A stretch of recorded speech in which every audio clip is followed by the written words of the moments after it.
कि हमने ionic bond, covalent bond आगे हमने पढ़ना है चौथे ये जो केमिकल बॉन्डिंग वाले चैप्टर के अंदर। अगर जस्ट हम कंपैरिजन कर लेते हैं कि सबसे ज्यादा जो स्ट्रॉन्गेस्ट बॉन्ड होता है बेटा होता है आयनिक बॉन्ड। जो आयनिक बॉन्ड है सबसे ज्यादा स्ट्रांग है।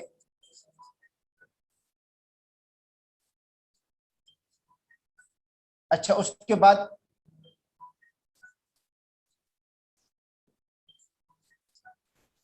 कोऑर्डिनेट कोवैलेंट,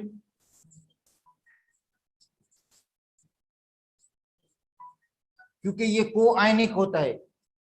कोऑर्डिनेट कोवैलेंट में दोनों करेक्टर हैं बेटा, कोवैलेंट भी है और आयनिक भी है, ठीक है, इसलिए इसकी स्ट्रेंथ ज्यादा होगी।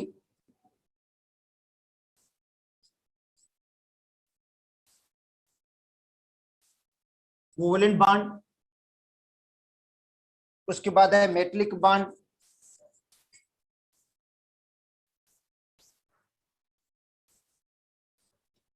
ठीक है। अब आते हैं जो सेकेंडरी बॉन्ड है, उनमें बेटा हाइड्रोजन बॉन्ड सबसे स्ट्रांग है।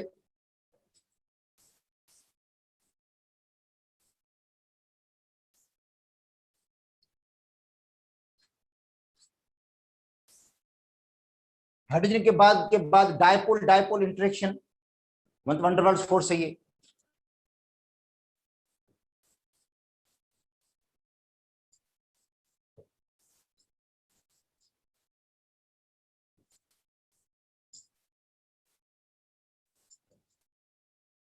और उसके बाद जो आएगा वो था लंदन डिस्पर्शन फोर्सेस।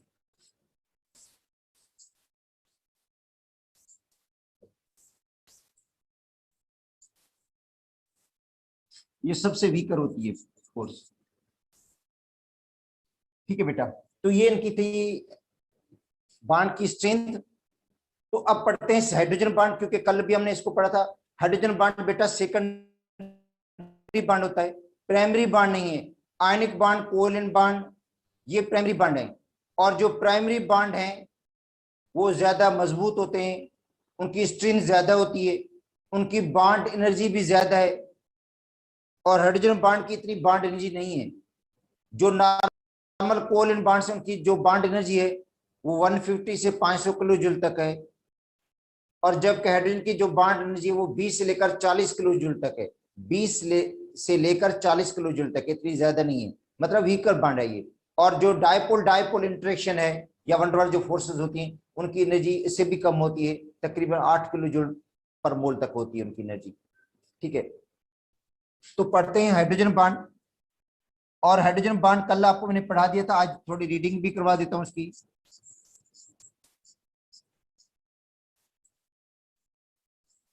और वैसे अहम टॉपिक है ये हाइड्रोजन बॉन्ड। तो बेटा हाइड्रोजन बॉन्ड उन्हीं मॉलिक्यूल में बनेगा जिनमें हाइड्रोजन बॉन्डेड होगी या तो ऑक्सीजन के साथ, या नाइट्रोजन के साथ, या फ्लोरीन के साथ। इसका मतलब है हाइड्रोजन बॉन्डिंग वाटर के अंदर होगी, अमोनिया के अंदर होगी, HF के अंदर होगी। तो ये सिर्फ 3 एग्जांपल नहीं है बेटा, और भी बहुत सारे एग्जांपल हैं जो कल आपको मैंने लिखवाए थे, क्योंकि जिनमें हाइड्रोजन बॉन्डेड होगी मोर इलेक्ट्रोनेगेटिव एटम के साथ।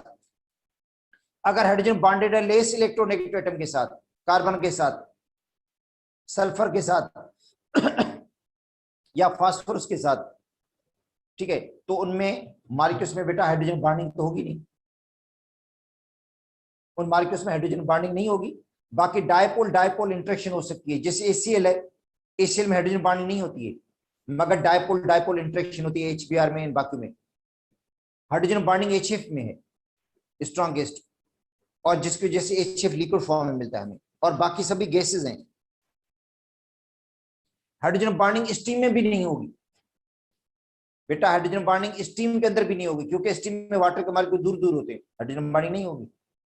वाटर के अंदर हाइड्रोजन बॉन्डिंग मौजूद है, क्योंकि वाटर के मॉलिक्यूल्स में, वाटर के जो मॉलिक्यूल्स है क्लोज है because of hydrogen bonding. Ice में हाइड्रोजन बॉन्डिंग मौजूद है। अगर पूछा तो स्टीम में नहीं है, हालांकि स्टीम का फार्मूला भी H2O, मगर स्टीम के जो मॉलिक्यूल्स है दूर दूर होते हैं, इसकी वजह से हाइड्रोजन बॉन्डिंग नहीं होती उनमें। हाँ, जब स्टीम के मॉलिक्यूल्स कंडेंस हो जाते हैं तो हाइड्रोजन बॉन्डिंग पैदा हो जाती है उनमें। तो इधर से मैं आपको रीडिंग भी करवा देता हूं अभी। और ये जो चार्ट है बेटा ये बहुत ज्यादा अहम है, जो कल आपको मैं बता रहा था। कि हाइड्रोजन बॉन्डिंग किस तरह बॉइलिंग पॉइंट को फिट कर रही है। वाटर का बॉइलिंग पॉइंट बाकियों सबसे ज्यादा है because of hydrogen bonding. Ammonia का बॉइलिंग पॉइंट, सॉरी इनका जो है HF का बॉइलिंग पॉइंट बाकी ग्रुप के जो कंपाउंड्स हैं HCl, HBr, HI से ज्यादा है। मतलब HF के बाद HI का बॉइलिंग पॉइंट ज्यादा हुआ क्योंकि HF में हाइड्रोजन बॉन्डिंग है जिसकी वजह से बॉइलिंग पॉइंट ज्यादा है। और HI का जो बॉइलिंग पॉइंट ज्यादा है वो किसकी वजह से है, उसका मॉलिक्यूलर वेट ज्यादा है। और मॉलिक्यूलर वेट की वजह से van der Waals force of attraction उसमें बढ़ जाती है, या डायपोल डायपोल इंटरेक्शन उसके अंदर बढ़ जाती है, इसकी वजह से ये हो जाता है उसका बॉइलिंग पॉइंट। तो अब आते हैं हाइड्रोजन बॉन्ड। बेटा पेज नंबर 114 पे, और हाइड्रोजन बॉन्ड किस चीज को इफेक्ट करता है ये भी पढ़ना है। और ये सेम टॉपिक आपको पंजाब के सिलेबस से भी पढ़ना पड़ेगा। बेटा ये पूरा जो लिक्विड स्टेट जो हम पढ़ रहे हैं ये आपको पंजाब के सिलेबस से भी पढ़ना पड़ेगा, ठीक है। हो सकता है कोई ऐसी पॉइंट हो जो उधर से भी आ सकती हो। तो hydrogen bond is a force of attraction, force of attraction है किसके दरमियान, hydrogen atom of one molecule, hydrogen atom of the one molecule and electronegative atom of the other molecule, या lone pair of the other molecule. तो अब देखो ये बेटा oxygen है, ऑक्सीजन के ऊपर नेगेटिव चार्ज है और हाइड्रोजन के ऊपर पार्शियल पॉजिटिव चार्ज है, और ऑक्सीजन के पास लोन पेयर भी मौजूद है दो।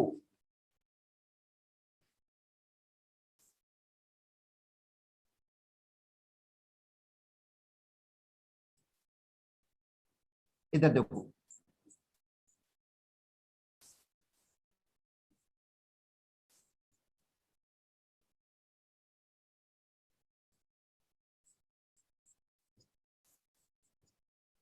ऑक्सीजन के नेगेटिव और हाइड्रोजन के ऊपर पॉजिटिव चार्ज है पार्शियल।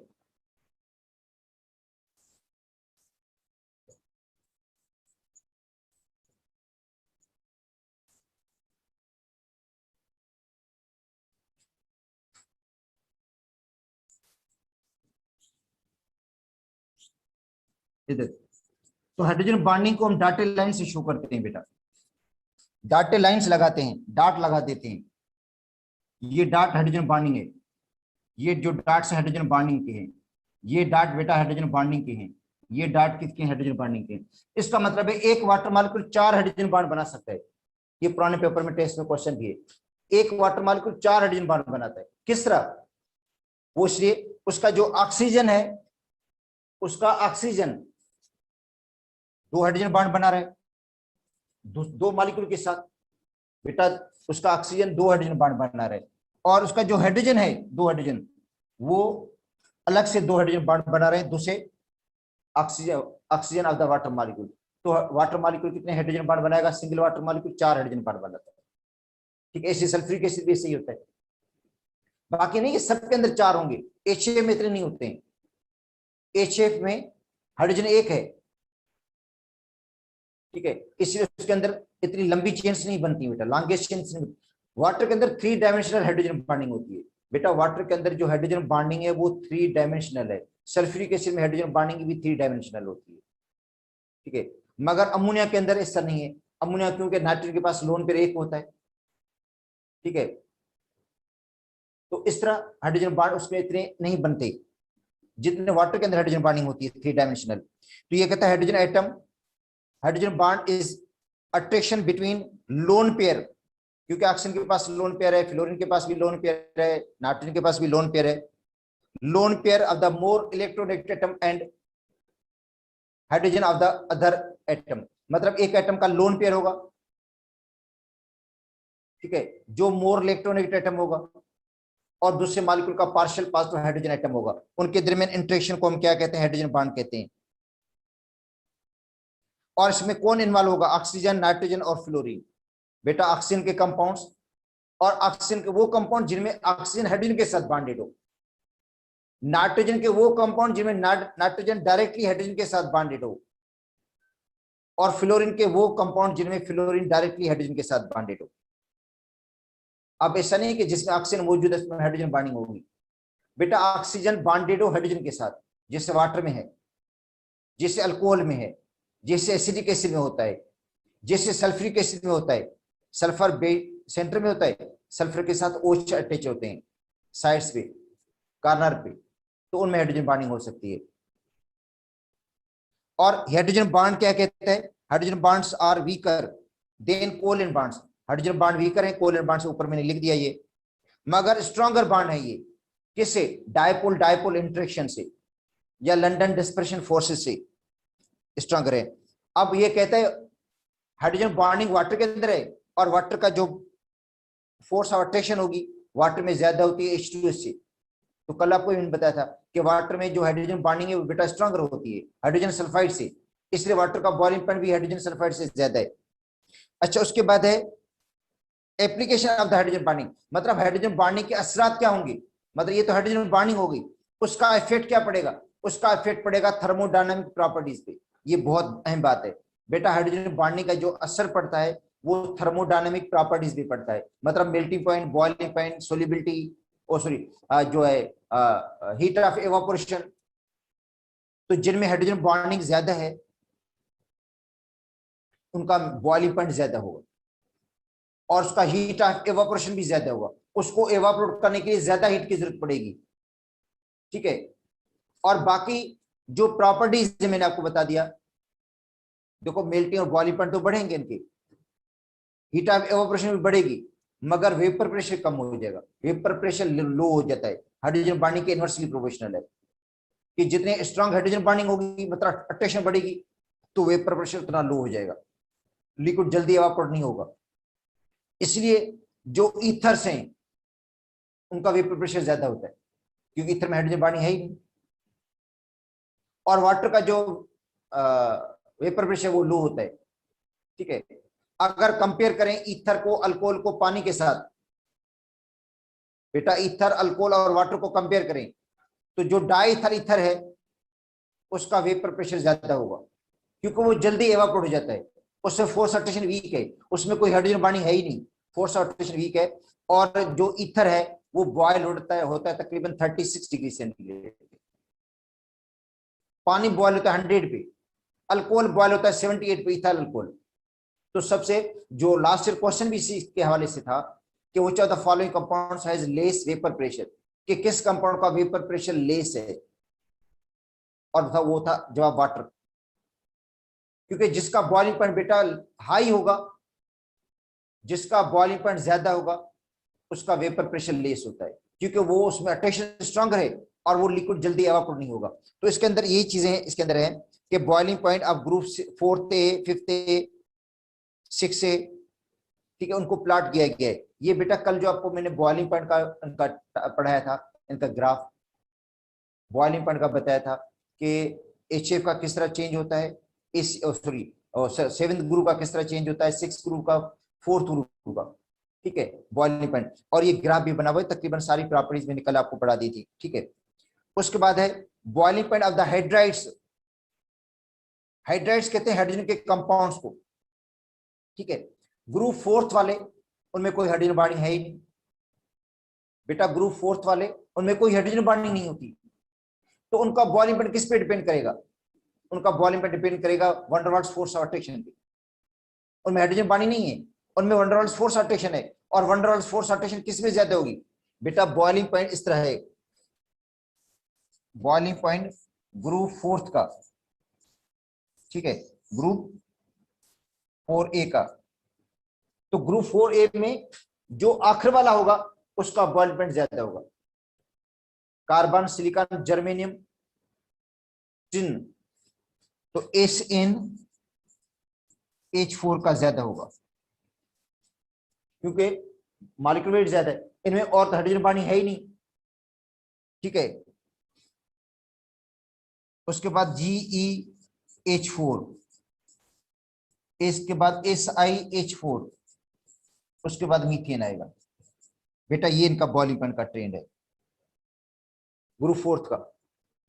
मगर ग्रुप जो है 6 वाले या ग्रुप 7th वाले या ग्रुप 6, 5, 6, 7 उनमें हाइड्रोजन बॉन्डिंग होती है, अमोनिया में भी हाइड्रोजन बॉन्डिंग है, अमोनिया के अंदर भी हाइड्रोजन बॉन्डिंग है, HF के अंदर भी हाइड्रोजन बॉन्डिंग है, और ठीक है वाटर के अंदर भी हाइड्रोजन बॉन्डिंग है, इससे इनके बॉइलिंग पॉइंट का ट्रेंड इसके अंदर दो चीजें इन्वॉल्व हो जाती हैं, एक हाइड्रोजन बॉन्डिंग आ जाती है, दूसरा वंडरवॉल्स फोर्स ऑफ अट्रैक्शन आ जाती है।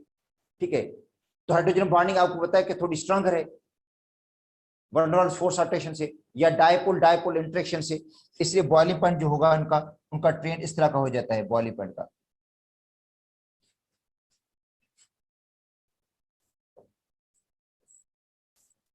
Boiling point of group 6A hydride, water का ज्यादा होगा सबसे।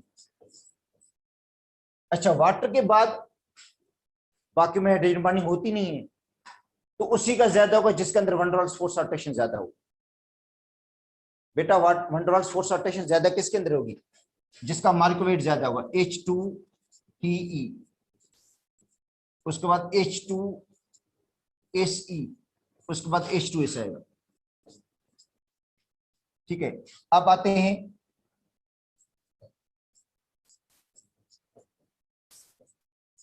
सेवेंथ वाले हाइड्राइड।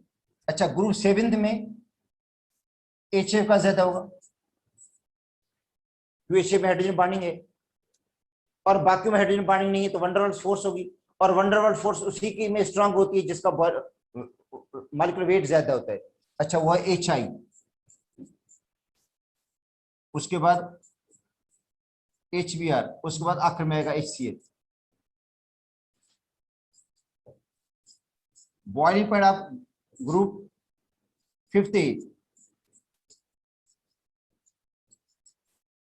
अब अमोनिया है, अमोनिया में नाइट्रोजन, क्योंकि नाइट्रोजन में हाइड्रोजन बॉन्डिंग कोई इतनी ज्यादा स्ट्रांग नहीं होती है, तो यहां वंडरवॉल्स फोर्स इस पे डोमिनेट हो जाती है, इसलिए स्लाइटली थोड़ा सा ज्यादा है। अगर चार्ट के अंदर से हिसाब से देखेंगे तो जो आखिर वाला हाइड्राइड है ना, ग्रुप 5 वाला SbH3 का बॉइलिंग पॉइंट स्लाइटली ज्यादा हो जाता है, तो बेटा SbH3 यहाँ पे डोमिनेट हो जाता है इसका बॉइलिंग पॉइंट। उसके बाद अमोनिया आएगी, उसके बाद आती है अमोनिया। तो यहाँ पे देखो वंडरवॉल्स फोर्स डोमिनेट हो गई है, क्योंकि हाइड्रोजन बॉन्डिंग यहाँ वीकर है, हाइड्रोजन बॉन्डिंग कमजोर है नाइट्रोजन के अंदर, इसलिए SbH3, उसके बाद NH3, उसके बाद क्या आएगा ASH3, उसके बाद आएगा PH3। तो ये इनके बॉइलिंग पॉइंट का बेटा ट्रेंड है।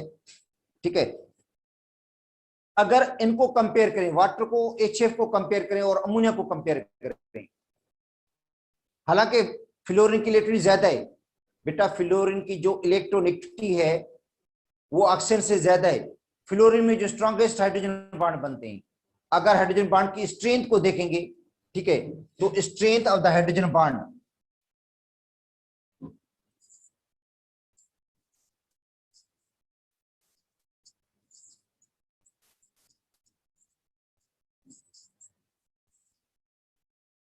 ठीक है, अब strength of the hydrogen bond depend करते हैं डिफरेंस ऑफ इलेक्ट्रॉनिक, जिसमें इलेक्ट्रॉन का डिफरेंस ज्यादा होगा उसमें हाइड्रोजन बॉन्डिंग भी स्ट्रांग बनेगी।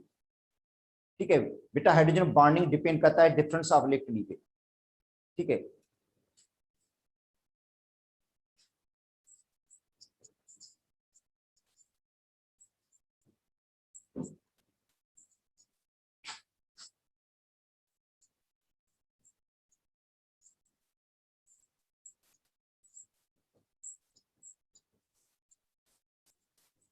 ठीक है, अगर डिफरेंस ऑफ इलेक्ट्रोनेगेटिविटी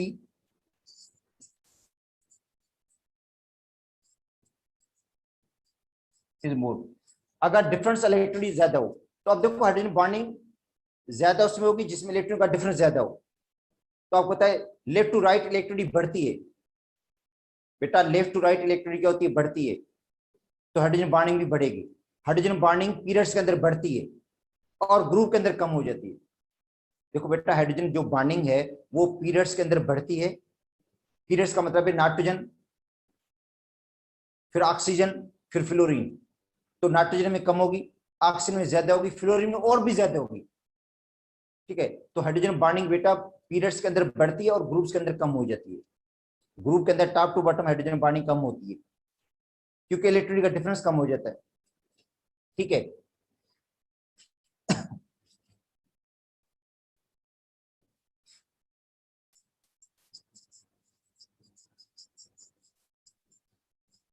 और ये सिंध के सिलेबस में लिखा हुआ है।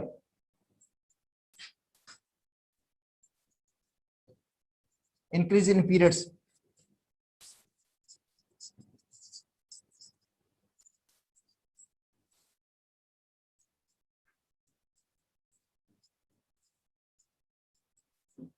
Decrease in grooves.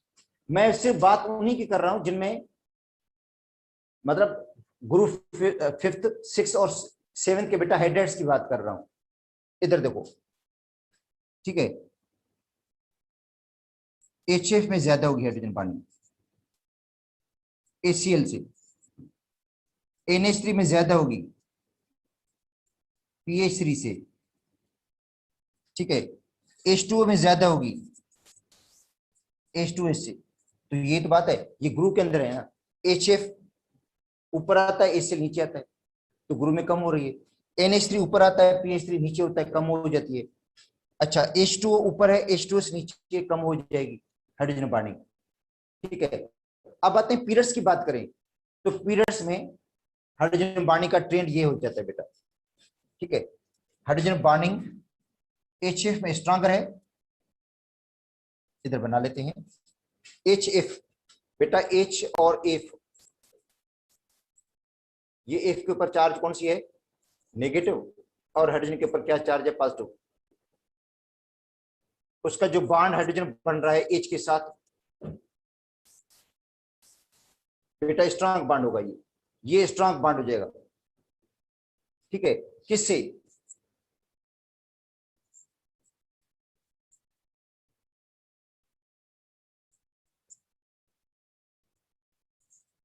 OH से, ओ सॉरी,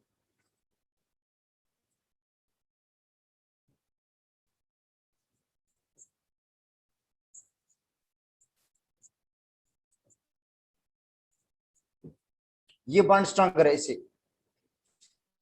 अच्छा, उसके बाद NH3,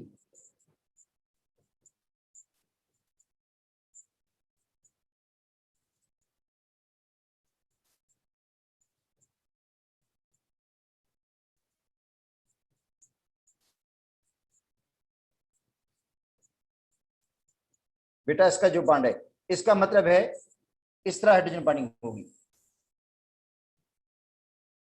मतलब HF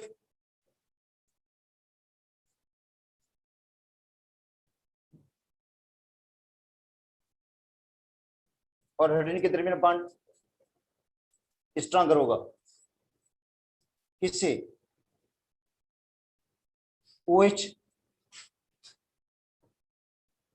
और हाइड्रोजन के बॉन्ड से, और उसके बाद NH और हाइड्रोजन का बॉन्ड, मतलब इस तरह का हो जाता है ये ट्रेंड इनका। HF में जो हाइड्रोजन बॉन्ड बनता है, HF किसके साथ भी हाइड्रोजन बॉन्ड बनाएगा वो स्ट्रॉन्गर होगा, OH किसी के साथ बॉन्ड बनाएगा वो वीकर होगा थोड़ा, और NH जो बॉन्ड बनाएगा वो उससे भी वीकर होगा हाइड्रोजन बॉन्ड। मगर बॉइलिंग पॉइंट का ट्रेंड ऐसा नहीं है बेटा, बॉइलिंग पॉइंट का ट्रेंड इस पे डिपेंड नहीं करता। बॉइलिंग पॉइंट का ट्रेंड ये है कि वाटर का बॉइलिंग पॉइंट ज्यादा है, वाटर का बॉइलिंग पॉइंट जो है वो ज्यादा है किससे, HF से। वो इसलिए कि वाटर के अंदर जो हाइड्रोजन बॉन्डिंग है वो बेटा 3 डायमेंशनल है। हाइड्रोजन जो बॉन्डिंग वाटर के अंदर है वो 3 डायमेंशनल बॉन्डिंग होती है, ठीक है। अब देखो, उसमें पहले भी पढ़ाया था मैंने कि वाटर के अंदर जो हाइड्रोजन बॉन्डिंग बनेगी वो 3 डायमेंशनल बनेगी, इसमें पूरी नहीं बनाई है। मगर HF में ऐसा नहीं होता, HF के अंदर लिमिटेड लेंथ बनती है चेन्स की। अब HF के अंदर अगर हाइड्रोजन बॉन्ड बनाओगे तो इस तरह बनेगा, HF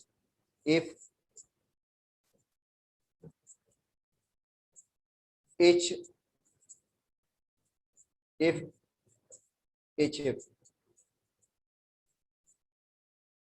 ठीक है। तो बेटा वाटर HF के अंदर हाइड्रोजन बॉन्ड इस तरह का बनता है, देखो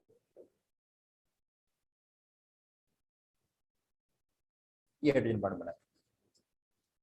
तो लिमिटेड लेंथ की चेन्स बनती हैं, और वाटर के अंदर क्योंकि वाटर के पास 2 जो है वो लोन पेयर हैं और 2 पोलर हाइड्रोजन भी हैं, इसलिए वाटर के अंदर जो हाइड्रोजन बॉन्डिंग बनती है वो बेटा 3 डायमेंशनल बनती है, इसलिए वो हाइड्रोजन बॉन्डिंग जो होती है वो ज्यादा मजबूत होती है, ज्यादा स्ट्रांग बन जाती है 3 डायमेंशनल की वजह से। हालांकि अगर सिंगल बॉन्ड हाइड्रोजन को और सिंगल बॉन्ड मतलब जो एक बॉन्ड अगर फ्लोरीन का हाइड्रोजन बॉन्ड हो और एक बॉन्ड किसका हो, ऑक्सीजन का हो हाइड्रोजन बॉन्ड, तो फ्लोरीन का जो हाइड्रोजन बॉन्ड है वो बेटा स्ट्रॉन्गर है, क्योंकि फ्लोरीन की जो हाइड्रोजन बॉन्ड की एनर्जी है तकरीबन 41 किलो जूल है।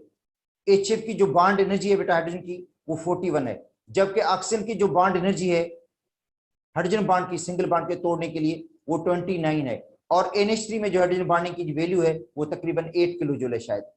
ठीक है, ये सिंध के सिलेबस में लिखे, यहाँ पे नहीं है, ये बॉन्ड एनर्जी की कंपैरिजन दी गई। ठीक है, मगर वाटर में क्योंकि हाइड्रोजन बॉन्डिंग 3 डायमेंशनल है, इसलिए वाटर का बॉइलिंग पॉइंट जो होता है वो ज्यादा हो जाता है। अगर बॉइलिंग पॉइंट को कंपेयर करोगे आप लोग तो बेटा बॉइलिंग पॉइंट की कंपैरिजन ये हो जाती है,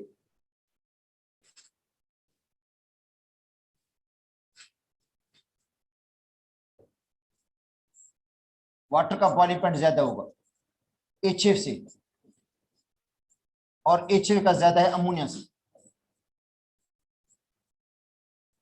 बेटा वाटर का बॉइलिंग पॉइंट ज्यादा है HF से, और HF का बॉइलिंग पॉइंट ज्यादा है अमोनिया से, ये ध्यान में रखना आप लोग। अब आते हैं सोल्युबिलिटी पे, तो जिन कंपाउंड में, ऑर्गेनिक कंपाउंड में हाइड्रोजन बॉन्डिंग है वो वाटर के अंदर सोल्युबल है। बेटा सोल्युबिलिटी पे आते हैं ना हम, तो इथाइल अल्कोहल भी वाटर के अंदर सोल्युबल है, पढ़ा है हमने ऑर्गेनिक केमिस्ट्री में। इथाइल अल्कोहल क्यों में हाइड्रोजन बॉन्डिंग होती है, और acidic acid, formic acid, carboxylic acid भी वाटर के अंदर सोल्युबल है बिकॉज ऑफ हाइड्रोजन बॉन्डिंग। तो हाइड्रोजन बॉन्डिंग की वजह से ऑर्गेनिक कंपाउंड पानी के अंदर हल हो जाते हैं, जबकि मीथेन, इथेन, प्रोपेन उनके अंदर हाइड्रोजन बॉन्डिंग नहीं होती, वो पानी के अंदर लेस सोल्युबल है, या इनसोल्युबल कह सकते हैं आप लोग, या स्लाइटली सोल्युबल होंगे, थोड़े से हल होते हैं। क्योंकि सिंध के सिलेबस में लिखा हुआ है कि पानी 100 लीटर पानी के अंदर मीथेन के सिर्फ 5 लीटर डिजॉल्व होते हैं, इसका मतलब है लिटिल सोल्युबिलिटी होगी इनकी, नॉन पोलर नेचर की वजह से। ठीक है, मगर अल्कोहल ज्यादा सोल्युबल है, एसिडिक एसिड ज्यादा सोल्युबल है बिकॉज ऑफ हाइड्रोजन बॉन्डिंग। तो इसका मतलब है अगर दो कंपाउंड्स हैं जिनमें दोनों में हाइड्रोजन बॉन्डिंग है तो वो सोल्युबल होंगे। बेटा दो कंपाउंड्स हैं, अगर दोनों में हाइड्रोजन बॉन्डिंग है तो वो क्या होंगे, ज्यादा सोल्युबल होंगे, उनमें सोल्युबिलिटी ज्यादा होगी। तो इसका मतलब है हाइड्रोजन बॉन्डिंग का असर पड़ता है किस पर, सोल्युबिलिटी पर असर पड़ता है। जिन कंपाउंड में हाइड्रोजन बॉन्डिंग होगी वो सोल्युबल होंगे। ठीक है, क्लींसिंग एक्शन, तो अब देखो सोप और डिटर्जेंट।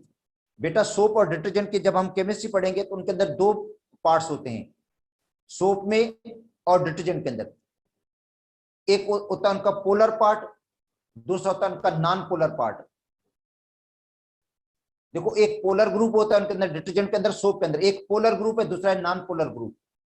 जो नॉन पोलर ग्रुप है वो लॉन्ग चेन हाइड्रोकार्बन की है। बेटा जो नॉन पोलर ग्रुप है वो लॉन्ग चेन हाइड्रोकार्बन है, जिसको हम कहते हैं हाइड्रोफोबिक ग्रुप। और जो पोलर ग्रुप है, छोटा सा ग्रुप पोलर जो होता है, उसको कहते हैं हाइड्रोफिलिक ग्रुप। और वो हाइड्रोफिलिक जो ग्रुप होता है वो वाटर के अंदर डिजॉल्व हो जाता है बिकॉज ऑफ हाइड्रोजन बॉन्डिंग। तो देखो डिटर्जेंट और जो सोप है, बेटा डिटर्जेंट और सोप उनके अंदर दो ग्रुप होते हैं, एक होता है पोलर, एक होता है नॉन पोलर ग्रुप। जो पोलर ग्रुप है इसको हम कहते हैं हाइड्रोफिलिक, का मतलब वाटर को अट्रैक्ट करता है because of hydrogen bonding, hydrogen bonding की वजह से। और वो हाइड्रोजन बॉन्डिंग की वजह से हल भी हो जाता है उसके अंदर, डिटर्जेंट्स भी और सोप भी। पोलर ग्रुप की वजह से, जो पोलर ग्रुप है उनमें, बेटा डिटर्जेंट के अंदर पोलर नॉन पोलर ग्रुप दोनों होते हैं। हाइड्रोफोबिक भी ग्रुप होता है जो वाटर को रिपेल करता है, और हाइड्रोफिलिक ग्रुप होता है जो वाटर को अट्रैक्ट करता है। तो जो हाइड्रोफिलिक ग्रुप है वो हाइड्रोजन बॉन्ड बनाता है वाटर के साथ, और जिसकी वजह से वो सोल्युबल हो जाता है। Hydrogen bonding in paints and dyes. अब देखो दो किस्म की फोर्सेस होती हैं मॉलिक्यूल्स में, एक होती है कोहेसिव फोर्स। बेटा एक कोहेसिव फोर्स है, force of attraction between, force of attraction between same liquid particles. अब वाटर की वाटर के साथ, बेटा वाटर की वाटर के साथ कोहेसिव फोर्स है, या जिसको हम हाइड्रोजन बॉन्डिंग कहते हैं। ठीक है, तो सेम लिक्विड के पार्टिकल्स के दरमियान जो फोर्स है इसको कहते हैं कोहेसिव। अच्छा दूसरी होती है एडिसिव। एडिसिव का मतलब है सॉलिड सरफेस के साथ, force of attraction between liquid and solid surface, force of attraction between liquid and solid, liquid और सॉलिड के दरमियान। तो अब देखो पेंट, जब हम पेंट ऑयल जब दीवार पे लगाते हैं तो वो दीवार पे क्या हो जाता है, उसके साथ कोटिंग कर देता है, कोटिंग हो जाती है दीवार के साथ चिपक जाता है। तो बिकॉज ऑफ हाइड्रोजन बॉन्डिंग, क्योंकि उसके अंदर भी हाइड्रोजन बॉन्डिंग की वजह से ऐसा होता है। तो पेंट और जो डाइज हैं उनके अंदर एडिसिव प्रॉपर्टी है due to hydrogen bonding. Hydrogen bonding की वजह से वो दीवार के साथ बॉन्ड बना लेते हैं या उसके साथ अटैच हो जाते हैं। ठीक है, इस तरह हाइड्रोजन बॉन्डिंग ग्लू के अंदर भी है, मतलब ग्लू के अंदर ग्लू भी चिपक जाती है, या हनी जो है, ठीक है, या स्टिकी सब्सटेंस जो होते हैं उनमें भी हाइड्रोजन बॉन्डिंग होती है जिसकी वजह से। अच्छा, उसके अलावा क्लोथिंग, जो कपड़े होते हैं किसके बने, कॉटन के बने होते हैं या सिल्क के बने होते हैं, ठीक है, उनके अंदर भी हाइड्रोजन बॉन्डिंग होती है जिसकी वजह से थ्रेड वगैरह मटेरियल जो बनता है, ठीक है, थ्रेड जो बनता है उसके अंदर भी हाइड्रोजन बॉन्डिंग होती है। Hydrogen bonding is responsible for rigidity और टेंसिल स्ट्रेंथ। उसके बाद फूड मटेरियल। अब देखो फूड मटेरियल में एक तो कार्बोहाइड्रेट्स आ जाता है। आपने पढ़ा है कि कार्बोहाइड्रेट्स क्या होते हैं बेटा, पॉलीहाइड्रोक्सीएल्डिहाइड कीटोन है। जो कार्बोहाइड्रेट्स हैं वो पॉलीहाइड्रोक्सीएल्डिहाइड कीटोन, हाइड्रोक्सी ग्रुप जिसके अंदर भी होगा उसके अंदर हाइड्रोजन बॉन्डिंग होगी। बेटा जिसके अंदर हाइड्रोक्सी ग्रुप है तो ग्लूकोज क्या है, पॉलीहाइड्रोक्सी है, OH ग्रुप होता है। या जो फ्रक्टोज है या जितने भी कार्बोहाइड्रेट्स हैं एक्चुअली वो पॉलीहाइड्रोक्सी हैं, हाइड्रोक्सी ग्रुप के अंदर हाइड्रोजन बॉन्डिंग होगी आपस में। और जिसकी वजह से देखो ग्लूकोज पानी के अंदर हल भी हो जाता है, सक्रोज पानी के अंदर हल भी हो जाती है। एक तो उनमें हाइड्रोजन बॉन्डिंग है, हाइड्रोजन बॉन्डिंग की वजह से, और हाइड्रोजन बॉन्डिंग की वजह से वो सॉलिड में भी है क्योंकि इंटरेक्शन स्ट्रांग होती है उनमें हाइड्रोजन बॉन्डिंग की वजह से।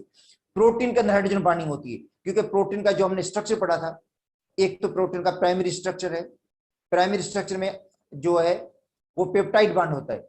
मगर जो सेकेंडरी स्ट्रक्चर है प्रोटीन का, तो बेटा सेकेंडरी स्ट्रक्चर में क्या होता है, ठीक है, सेकेंडरी स्ट्रक्चर में वो तो यही होता है, अल्फा हेलिक्स जो होता है ना, उनके अंदर क्या होता है, बेंडिंग होती है उनकी जो लॉन्ग चेन जो उनके अमाइनो सॉरी इनके जो है पेप्टाइड जो है चेन, उनके अंदर बेंडिंग हो जाती है तो बिकॉज ऑफ हाइड्रोजन बॉन्डिंग। तो इसका मतलब उसके अंदर हाइड्रोजन बॉन्डिंग होती है प्राइमरी सेकेंडरी स्ट्रक्चर में या जो टर्शियरी स्ट्रक्चर होता है, ठीक है।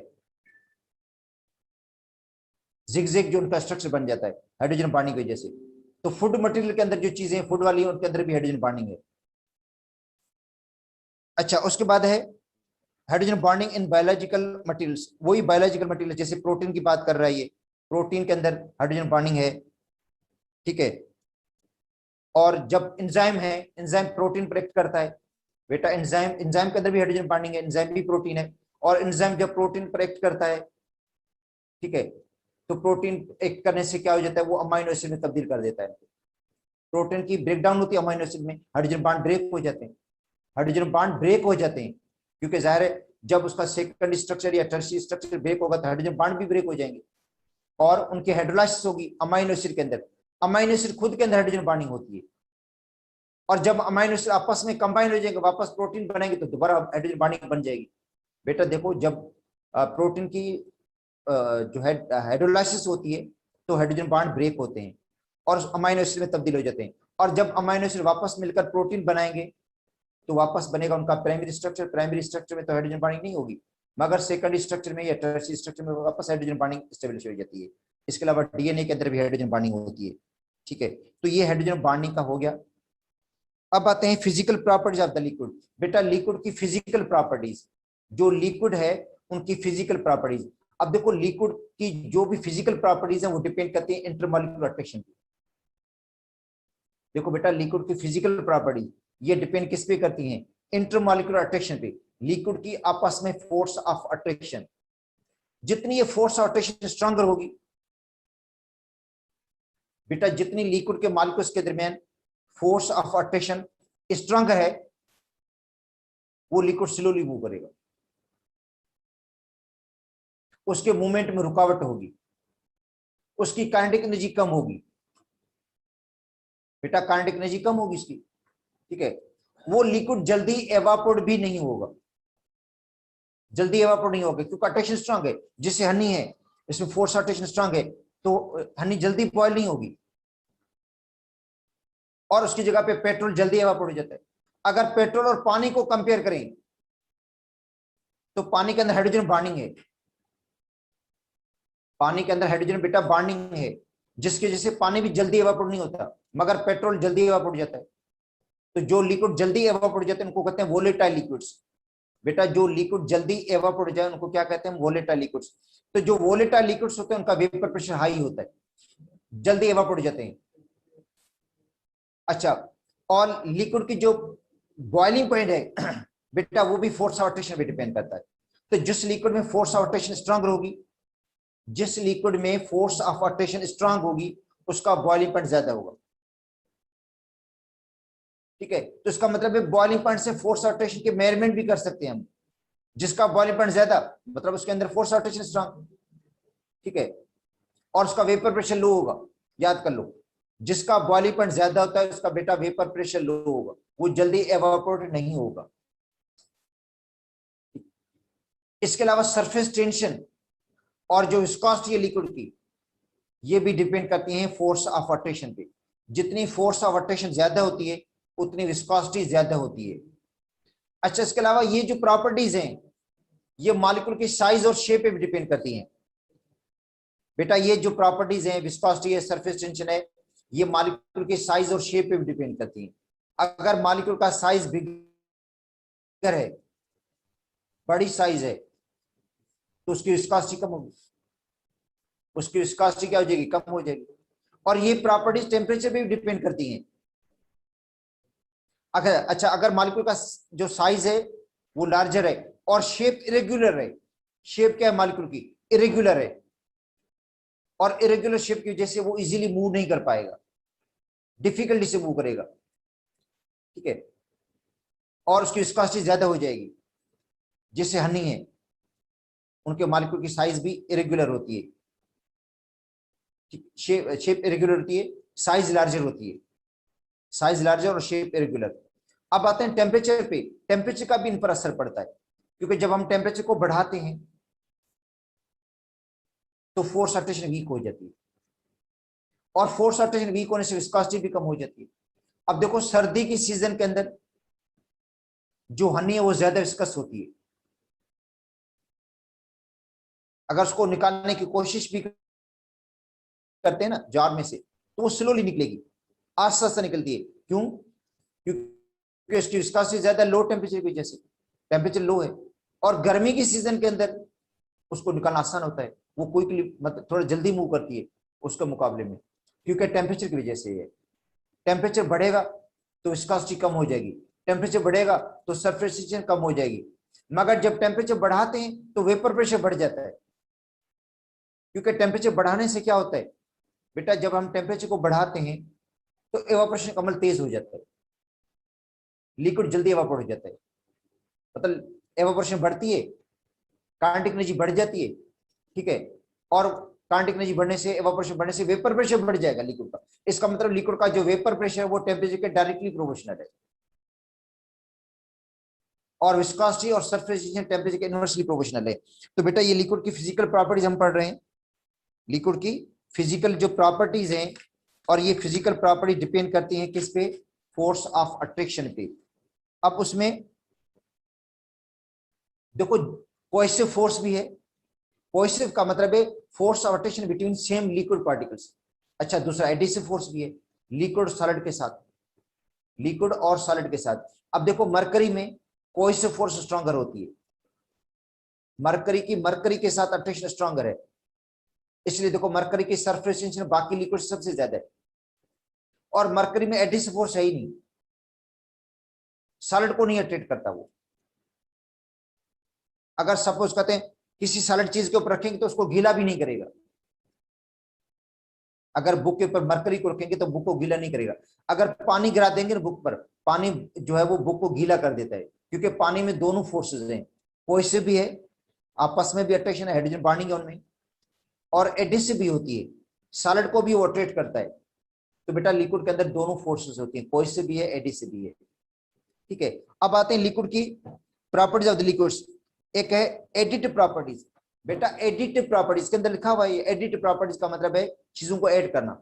जैसे एटॉमिक मास को हम ऐड करते हैं, जो लिक्विड है, ठीक है, या जो भी कंपाउंड है उसके एटॉमिक मास को हम ऐड करके उसका मॉलिक्यूलर मास निकालते हैं, तो वो बेटा एडिटिव प्रॉपर्टीज में आ जाता है। एडिशन होती है, एटॉमिक मास को हम ऐड करते हैं। जितने ज्यादा एटम होंगे बेटा, जितने मॉलिक्यूल के अंदर एटम्स ज्यादा होंगे तो उसका मॉलिक्यूलर मास भी क्या बनेगा, ज्यादा बनेगा। और मॉलिक्यूलर मास की वजह से उनकी प्रॉपर्टीज में फर्क पड़ेगा। अभी पढ़ रहे थे, ये जितने भी लिक्विड की प्रॉपर्टीज है वो डिपेंड उसके मॉलिक्यूलर मास पे भी तो कर रही है। ठीक है, अब जो ग्रुप 7वें वाले थे, हमने पढ़ाया था आपको कि 7वें ग्रुप में HF का बॉइलिंग पॉइंट ज्यादा है हाइड्रोजन बॉन्डिंग की वजह से, और बाकी में हाइड्रोजन बॉन्डिंग नहीं, तो वहां पे मॉलिक्यूलर मास आ जाता है। बेटा जिनमें हाइड्रोजन बॉन्डिंग नहीं है तो उनके जगह पे क्या आ जाता है, मॉलिक्यूलर मास आ जाता है। तो मॉलिक्यूलर मास क्या है, एडिटिव प्रॉपर्टी है लिक्विड की, जिसमें एटॉमिक मास को हम ऐड करते हैं। बेटा एडिटिव प्रॉपर्टी का मतलब है एडिशन, एटॉमिक मासेस को हम ऐड करके उसका मॉलिक्यूलर मास निकालते हैं। उसके बाद है कॉन्स्टिट्यूटिव प्रॉपर्टी, डिपेंड करती है बेटा एटम की अरेंजमेंट। देखो ऑप्टिकल जो रोटेशन है, सॉल्यूशन की जो ऑप्टिकल रोटेशन है बेटा, वो अरेंजमेंट पे डिपेंड करती है, कॉन्स्टिट्यूशन पे डिपेंड करती है कि एटम किस तरह अरेंज है, 3 डायमेंशनल अरेंजमेंट। बेटा जो कॉन्स्टिट्यूटिव प्रॉपर्टी है वो क्या है, 3 dimensional arrangement of the atoms.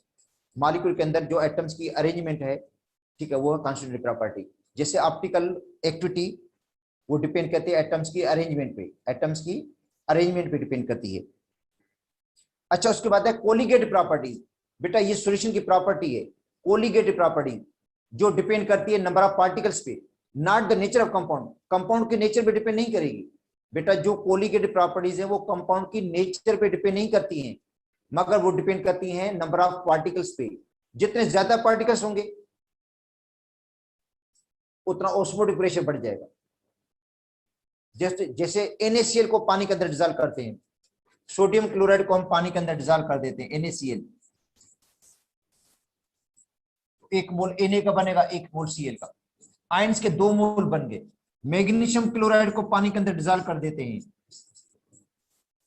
तो 1 मोल मैग्नीशियम का बनेगा, 2 मोल बनेंगे क्लोराइड के, तो इसके अंदर आयंस के 3 मोल हो गए। आयंस आयंस या पार्टिकल्स कहते हैं, और इसके अंदर क्या है, 2 मोल आयंस के हैं। तो जिसके अंदर पार्टिकल्स की तादाद ज्यादा होगी तो उसका जो ऑस्मोटिक प्रेशर होगा ज्यादा होगा। मतलब सॉल्यूशन की जो कोलिगेटिव प्रॉपर्टीज हैं बेटा वो डिपेंड करती है नंबर ऑफ पार्टिकल्स पे। तो those properties which depend upon number of particles are known as colligative properties. वो कंपाउंड के नेचर पे डिपेंड नहीं करेंगी। अच्छा, अगर एक मोल आप ग्लूकोज का लेंगे तो उसके अंदर जो मॉलिक्यूल्स की तादाद होगी 6.02 10 पावर 23 होगी। एक मोल आप सक्रोज का लेंगे तो उसके अंदर भी मॉलिक्यूल्स की तादाद 6.02 10 पावर 23 होगी।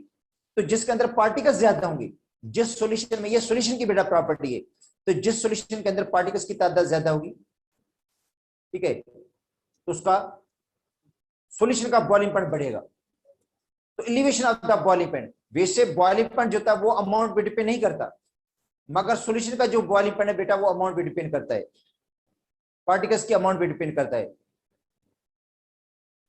पार्टिकल्स की तादाद पे डिपेंड करता है। तो elevation of the boiling point का बढ़ जाना, depression in the freezing point का कम होना, ऑस्मोटिक प्रेशर का बढ़ जाना और वेपर प्रेशर का कम होना, ये सॉल्यूशन की प्रॉपर्टीज हैं, इनको कहते हैं कोलिगेटिव प्रॉपर्टीज, जो डिपेंड करती हैं नंबर ऑफ पार्टिकल्स पे। नंबर ऑफ पार्टिकल्स पे डिपेंड करती हैं, कंपाउंड के नेचर पे डिपेंड नहीं करती। बेटा ये प्रॉपर्टीज थी इनकी। अब आते हैं वेपर प्रेशर, ठीक है, और बॉइलिंग पॉइंट। देखो वेपर प्रेशर और बॉइलिंग पॉइंट, देखें जैसे भी लिक्विड को हम हीट देते हैं, जब हम लिक्विड को हीट देते हैं तो एवापोरेशन का बल बढ़ जाता है, एवापोरेशन जो है रैपिड हो जाती है, काइनेटिक एनर्जी बढ़ती है, और जो लिक्विड के मॉलिक्यूल्स हैं एस्केप हो जाते हैं, एयर में चले जाते हैं। अगर कंटेनर बंद है बेटा, कंटेनर बंद है तो वो मॉलिक्यूल्स एस्केप नहीं हो पाएंगे, ठीक है, और वो कंटेनर के साथ टकराएंगे, कोलाइड होंगे और लिक्विड को वापस ज्वाइन कर लेंगे, जिसको कहते हैं कंडेंसेशन। देखो इस तरह हो जाता है,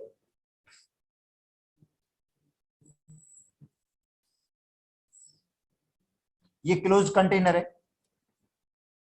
इसके अंदर लिक्विड फिल किया आपने, ये लिक्विड भरा हुआ है इसके अंदर, और इसको हम हीट दे रहे हैं, हीट देने से क्या होगा?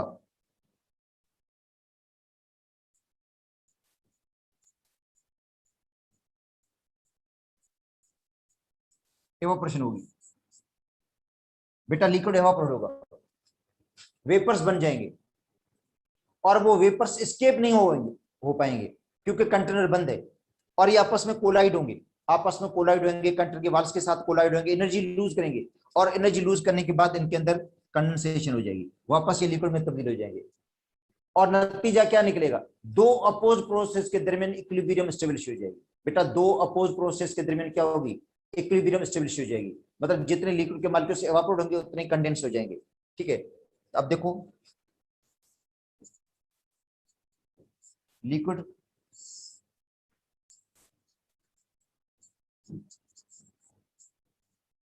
एवापोरेशन बन गई, वेपर्स बन गए, और वो वेपर्स एस्केप नहीं होंगे, कंडेंस हो जाएंगे, वापस लिक्विड में तब्दील हो जाएंगे, जिसको कहते हैं कंडेंसेशन।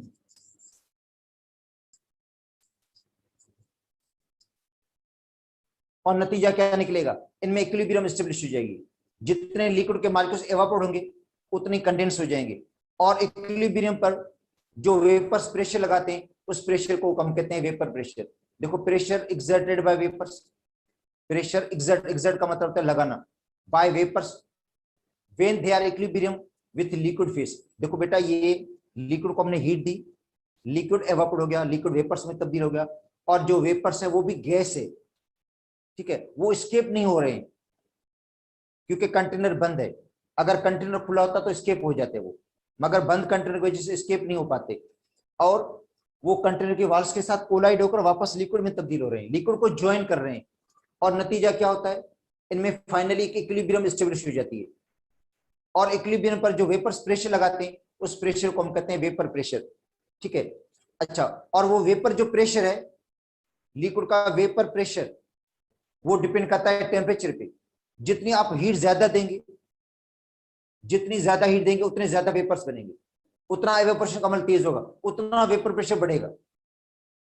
अगर टेम्परेचर कांस्टेंट है तो वेपर प्रेशर कांस्टेंट रहेगा, और लिक्विड का वेपर प्रेशर लिक्विड के अमाउंट पे डिपेंड नहीं करता बेटा, लिक्विड का जो वेपर प्रेशर है वो लिक्विड के अमाउंट पे डिपेंड नहीं करता, लिक्विड के अमाउंट से इंडिपेंडेंट है, लिक्विड का अमाउंट कितना भी लें वेपर प्रेशर पे कोई फर्क नहीं पड़ेगा।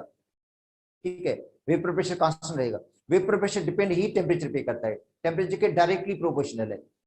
अच्छा, वेपर प्रेशर डिपेंड करता है फोर्स ऑफ अट्रैक्शन पे, अगर लिक्विड के दरमियान फोर्स ऑफ अट्रैक्शन स्ट्रांग है तो लिक्विड एवापोरेट कम होगा, कम वेपर्स बनेंगे और वेपर प्रेशर लो होगा, अगर लिक्विड के दरमियान फोर्स अट्रैक्शन वीक है तो जल्दी एवापोरेट होगा, ज्यादा वेपर्स बनेंगे और वेपर प्रेशर बढ़ेगा।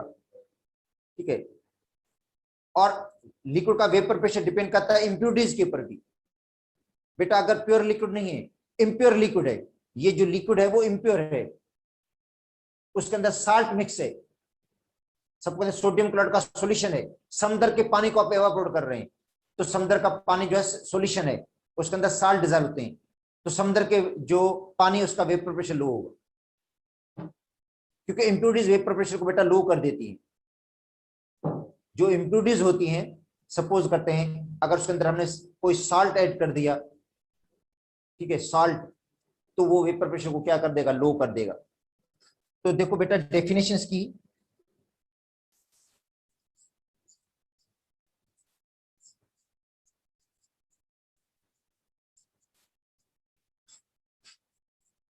the pressure exerted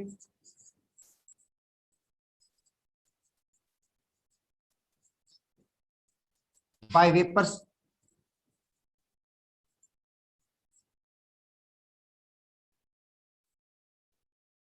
ठीक है, देखो प्रेशर लगाता कौन है? वेपर्स लगाते हैं, when they are equilibrium,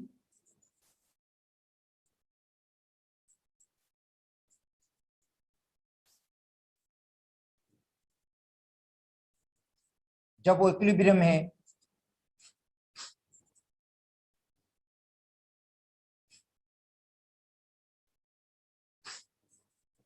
with liquid face,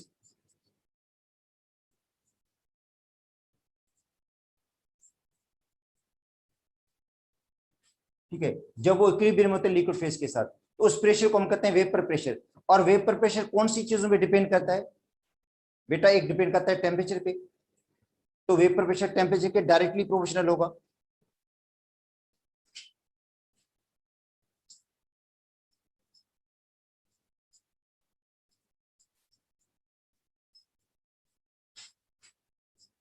temperature के डायरेक्टली प्रोपोर्शनल, टेम्परेचर बढ़ाएंगे वेपर प्रेशर बढ़ेगा। अच्छा, वेपर प्रेशर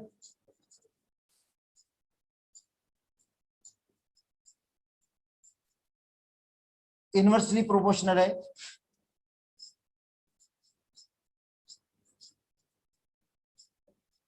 अट्रेशन के।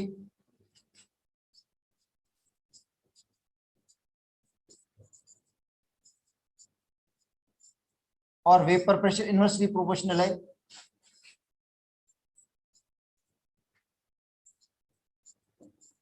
बेटा इंप्यूरिटीज के। अगर उसके अंदर लिक्विड के अंदर इंप्यूरिटीज हैं तो वेपर प्रेशर लो हो जाएगा। और जब लिक्विड का वेपर प्रेशर, बेटा लिक्विड को हीट दें और लिक्विड का वेपर प्रेशर आउटसाइड प्रेशर के बराबर हो जाए, बेटा देखो लिक्विड का वेपर प्रेशर किसके बराबर हो जाए, आउटसाइड प्रेशर के, बाहर के प्रेशर के बराबर हो जाएगा, तो उस टेम्परेचर को हम क्या कहते हैं, बॉइलिंग पॉइंट कहते हैं। देखो लिक्विड को आप हीट दें, लिक्विड का वेपर प्रेशर बढ़ेगा बढ़ेगा बढ़ेगा और बढ़कर जब बाहर के प्रेशर के बराबर हो जाएगा, बाहर के प्रेशर के क्या हो जाएगा, बराबर हो जाएगा, तो उस टेम्परेचर को हम क्या कहते हैं, बॉइलिंग पॉइंट। और बॉइलिंग पॉइंट पर जाकर टेम्परेचर रुक जाता है बेटा, बॉइलिंग पॉइंट पर टेम्परेचर कांस्टेंट हो जाता है, क्योंकि जो मॉलिक्यूल्स हैं उनकी एवरेज काइनेटिक एनर्जी कांस्टेंट हो जाती है, क्योंकि जब हम टेम्परेचर बढ़ाते हैं तो एवरेज काइनेटिक एनर्जी बढ़ती है और इवेपोरेशन का अमल भी बढ़ता है। और फिर क्या होता है, जब लिक्विड बॉयल होता है तो बॉइलिंग पॉइंट पर टेम्परेचर जाकर कांस्टेंट हो जाता है, टेम्परेचर बढ़ेगा नहीं। लिक्विड को आप हीट तो देते रहेंगे मगर टेम्परेचर बढ़ेगा नहीं, और वो जो आप हीट सप्लाई करेंगे वो लिक्विड को वेपर्स में तब्दील करने के लिए इस्तेमाल होगी, मगर टेम्परेचर कांस्टेंट रहेगा बॉइलिंग पॉइंट पर। तो दो जगह टेम्परेचर कांस्टेंट रहता है, एक मेल्टिंग पॉइंट पर,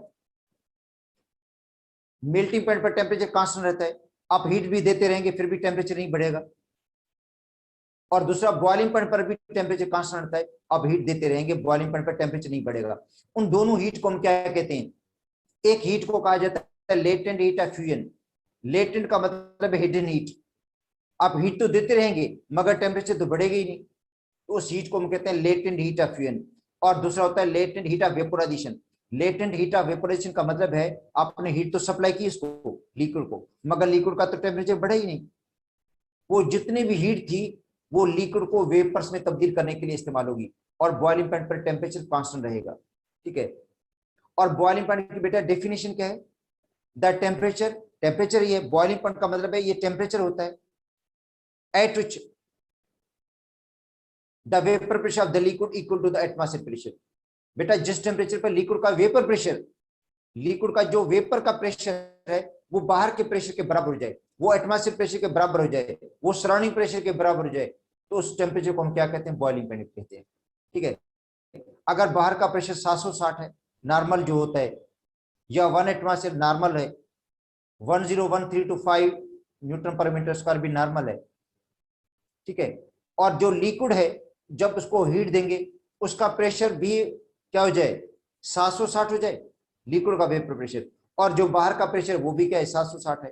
तो इसका मतलब है दोनों प्रेशर बराबर हो गए, लिक्विड का वेपर प्रेशर, बेटा लिक्विड का वेपर प्रेशर और जो बाहर का प्रेशर है दोनों क्या हो गए, इक्वल हो गए। ठीक है, तो लिक्विड, तब लिक्विड क्या होगा, बॉयल होना शुरू करेगा, लिक्विड के सरफेस पर बबल्स बनते हैं, बनना शुरू हो जाएंगे, तो इसका मतलब ये निशानी है लिक्विड की लिक्विड बॉयल हो रहा है। मगर इस बॉइलिंग पॉइंट को हम कहेंगे नॉर्मल बॉइलिंग पॉइंट। नॉर्मल क्यों कहते हैं, अगर कोई क्वेश्चन पूछे भाई नॉर्मल बॉइलिंग पॉइंट क्या है, नॉर्मल बॉइलिंग पॉइंट बेटा वो है जब बाहर का प्रेशर 1 एटमॉस्फेयर हो, बाहर का प्रेशर अगर 1 एटमॉस्फेयर है, बाहर का प्रेशर 760 है, बाहर का प्रेशर 101325 न्यूटन पर मीटर स्क्वायर है, तो उस बॉइलिंग पॉइंट को कहेंगे नॉर्मल बॉइलिंग पॉइंट। अगर बाहर का प्रेशर कम है, माउंटेन्स लेवल पे होता है ऐसा बेटा, जो माउंटेन्स लेवल है, जो पहाड़ी इलाके हैं वहां का बाहर का प्रेशर कम है, तो पानी का बॉइलिंग पॉइंट भी कम हो जाता है, पानी का बॉइलिंग पॉइंट कम हो जाएगा, पानी का बॉइलिंग पॉइंट लेस हो जाएगा। मगर उस बॉइलिंग पॉइंट को नॉर्मल बॉइलिंग पॉइंट नहीं कहेंगे, क्योंकि बाहर का प्रेशर 1 एटमॉस्फेयर है ही नहीं। बाहर का प्रेशर जब 1 एटमॉस्फेयर होता है तो उस बॉइलिंग पॉइंट को कहेंगे नॉर्मल बॉइलिंग पॉइंट।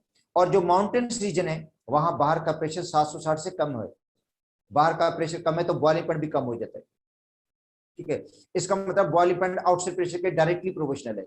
अगर आउटसाइड प्रेशर को बढ़ाएंगे तो बॉइलिंग पॉइंट बढ़ जाएगा, अगर आउटसाइड प्रेशर को कम करेंगे तो बॉइलिंग पॉइंट भी क्या हो जाएगा, कम हो जाएगा। ठीक है, लिक्विड का जो बॉइलिंग पॉइंट है वो बेटा डिपेंड करता है आउटसाइड प्रेशर पे। आउटसाइड प्रेशर जितना बढ़ाएंगे हम उतना बॉइलिंग पॉइंट बढ़ेगा, आउटसाइड प्रेशर को कम करेंगे तो बॉइलिंग पॉइंट भी कम हो जाता है। इसका मतलब है सी लेवल पे, समुद्र की लेवल पे बाहर का प्रेशर 1 एटमॉस्फेयर है, तो वहां पानी का बॉइलिंग पॉइंट 100 है, तो सी लेवल पे पानी का बॉइलिंग पॉइंट क्या 100 है। माउंटेन्स लेवल पे 100 से कम होगा, माउंटेन्स लेवल पे पानी का जो बॉइलिंग पॉइंट है वो 100 से कम है। और जब पानी का बॉइलिंग पॉइंट कम होगा, ठीक है, तो जो लिक्विड होगा लो टेम्परेचर पे एवापोरेट हो जाएगा। बेटा लो टेम्परेचर पे एवापोरेशन का मतलब लो टेम्परेचर पे हो जाएगा। मतलब अब देखें, पानी को हम यहाँ पे बॉयल करते हैं 70 पे, अगर उसी पानी को माउंट एवरेस्ट पे हम बॉयल करें, और यहाँ पानी जो बॉयल होता है वो 100 पे होता है, मतलब सी लेवल पे पानी जो बॉयल होता है 100 पे होता है, अगर उसी पानी को माउंट एवरेस्ट पे बॉयल करेंगे तो वो बॉयल होगा तकरीबन 70 डिग्री सेंटीग्रेड पे, और 70 डिग्री सेंटीग्रेड जाकर टेम्परेचर रुक जाएगा, टेम्परेचर कांस्टेंट हो जाएगा, तो वहां खाना पकाने में देर होती है। मतलब जो माउंटेन्स रीजन है वहां खाना पकाने में ज्यादा देर लगती है, because of low boiling temperature, क्योंकि बॉइलिंग टेम्परेचर कम है, लो बॉइलिंग टेम्परेचर की वजह से खाना देर से पकेगा। रीजन ये है कि सपोज करते हैं जो चीज जिसको हम पका रहे हैं, अगर वो 100 डिग्री सेंटीग्रेड पे पकती है, उसको पकाने के लिए टेम्परेचर 100 चाहिए, 100 डिग्री सेंटीग्रेड से कम पे नहीं पकेगी वो, तो माउंट एवरेस्ट पे इसको जो टेम्परेचर मिलेगा, माउंट एवरेस्ट पे जो उनको टेम्परेचर मिलेगा मैक्सिमम मिलेगा 70 से ज्यादा टेम्परेचर तो मिलेगा नहीं, 70 पर जाकर टेम्परेचर रुक जाएगा, बॉइलिंग पॉइंट पर जाकर टेम्परेचर रुक जाता है, तो वो चीज जो उसको 100 डिग्री सेंटीग्रेड चाहिए टेम्परेचर पकाने के लिए, अगर उसको टेम्परेचर मैक्सिमम 70 मिलेगा तो 70 पर वो पकेगी नहीं, इसलिए ज्यादा देर लगती है, और वहां प्रेशर कुकर को इस्तेमाल किया जाता है। और प्रेशर कुकर के अंदर जो होता है इंटरनल सिस्टम इस तरह रखा जाता है कि बॉइलिंग पॉइंट बढ़ जाता है। ठीक है, तो इसका मतलब है जो बॉइलिंग पॉइंट है बेटा डिपेंड करता है आउटसाइड प्रेशर पे, एटमॉस्फेयर प्रेशर पे, सराउंडिंग प्रेशर पे। जितना सराउंडिंग प्रेशर ज्यादा उतना बॉइलिंग पॉइंट ज्यादा, जितना सराउंडिंग प्रेशर कम उतना बॉइलिंग पॉइंट कम। अच्छा, बॉइलिंग पॉइंट डिपेंड करता है इम्प्यूरिटीज पे भी। इम्प्यूरिटीज, अगर एक प्योर वाटर को बॉइल करें, प्योर वाटर जिसके अंदर इम्प्यूरिटीज ना हो, वो 100 पे बॉइल हो जाएगा नॉर्मली, जब बाहर का प्रेशर 1 एटमॉस्फेयर है। अगर वही समुद्र के पानी को बॉइल करेंगे आप, जो जिसके अंदर इम्प्यूरिटीज है, तो उसका बॉइलिंग पॉइंट 100 से ज्यादा होगा। समुद्र के पानी का बॉइलिंग पॉइंट 100 से बेटा ज्यादा होगा इम्प्यूरिटीज की वजह से, और जितने ज्यादा इम्प्यूरिटीज होंगी उतना बॉइलिंग पॉइंट को बढ़ा देगी, तो इम्प्यूरिटीज होती है वो बॉइलिंग पॉइंट को बढ़ा देती है। तो यहाँ प्योरिटी का भी पता चल जाता है, अगर लिक्विड की प्योरिटी चेक करना चाहें तो उसकी बॉइलिंग पॉइंट को चेक कर लो। अगर वो एग्जैक्ट टेम्परेचर पे बॉयल हो रहा है, वो लिक्विड एग्जैक्ट टेम्परेचर पे बॉयल हो रहा है, तो उसका मतलब वो प्योर है। अगर उसका बॉइलिंग पॉइंट जो है वो एग्जैक्ट टेम्परेचर पे बॉयल नहीं हो रहा है, तो उसका मतलब उसके अंदर इम्प्यूरिटीज हैं, क्योंकि इम्प्यूरिटीज बॉइलिंग पॉइंट को कम कर देती हैं, मगर शर्त है कि बाहर का प्रेशर मतलब 1 एटमॉस्फेयर हो तब। अगर सपोज करते हैं बाहर का प्रेशर ही डिफरेंट है, बाहर का प्रेशर कम है, तो वैसे भी बॉइलिंग पॉइंट कम हो जाएगा, तो उसमें इम्प्यूरिटीज का कोई रोल भी नहीं है। अगर इम्प्यूरिटीज का रोल होगा तो पता नहीं चलेगा हमें। इसका मतलब है कि अगर इम्प्यूरिटीज को चेक करना है तो इसका मतलब बाहर के प्रेशर को अपने क्या क्या रखना पड़ेगा, कांस्टेंट रखना पड़ेगा, ताकि प्रेशर का इफेक्ट ना पड़े, सिर्फ इम्प्यूरिटीज का इफेक्ट को चेक किया जाए। जैसे वॉल्यूम पर प्रेशर का असर पड़ता है, टेम्परेचर का असर पड़ता है, तो बॉयल्स स्लैब में देखो, जब वॉल्यूम और प्रेशर का हम स्टडी करते हैं तो टेम्परेचर को कांस्टेंट रखते हैं या मोल्स को कांस्टेंट रखते हैं। रीजन, क्योंकि वो चीजें वॉल्यूम को इफेक्ट करती हैं। इस तरह इसमें भी जो बाहर का प्रेशर है वो बॉइलिंग पॉइंट को इफेक्ट करता है, तो जाहिर बात है जो बाहर का प्रेशर उसको तो कांस्टेंट रखना पड़ेगा, तब उसके बाद चेकिंग होगी कि लिक्विड प्योर है या इम्प्योर है। तो जो इम्प्योरिटीज होती हैं बेटा बॉइलिंग पॉइंट को बढ़ा देती हैं। ठीक है, तो टाइम आज कंप्लीट हो गया, कल इंशाल्लाह इसकी रीडिंग भी कर लेंगे, और कल पूरा ये चैप्टर बेटा पूरा कंप्लीट हो जाएगा, क्योंकि आखिरी है बस बॉइलिंग पॉइंट और वेपर प्रेशर। ठीक है, उसके अलावा anomalous behaviour of the water है, वाटर का एनामोलस बिहेवियर, वही चीजें पढ़नी हमने कि वाटर हाइड्रोजन बॉन्डिंग की वजह से वाटर का जो एनामोलस बिहेवियर है वो हाइड्रोजन बॉन्डिंग की वजह से। हाइड्रोजन बॉन्डिंग हम पढ़ चुके हैं, जस्ट हम रीड करेंगे तो पता चल जाएगा हमें। जैसे आइस है, ठीक है, वाटर जब आइस में तब्दील हो जाता है और आइस की डेंसिटी लो होती है, ठीक है, तो यही वाटर का जो एनामोलस बिहेवियर है कि वाटर की हीट ऑफ इवेपोरेशन ज्यादा है, ठीक है। वाटर से रिलेटेड जितनी प्रॉपर्टीज होंगी हाइड्रोजन बॉन्डिंग से रिलेटेड वो हमने पढ़नी है आखिर में, लास्ट में, ठीक है। तो कल हम रीड कर लेंगे इसको, वेपर प्रेशर को भी, बॉइलिंग पानी को भी, और anomalous behaviour of the water, water का एनामोलस बिहेवियर वो भी हम पढ़ लेंगे। तो कल इंशाल्लाह कोशिश करेंगे कि ये चैप्टर इसको क्लोज कर दें, उसके बाद सॉलिड स्टेट।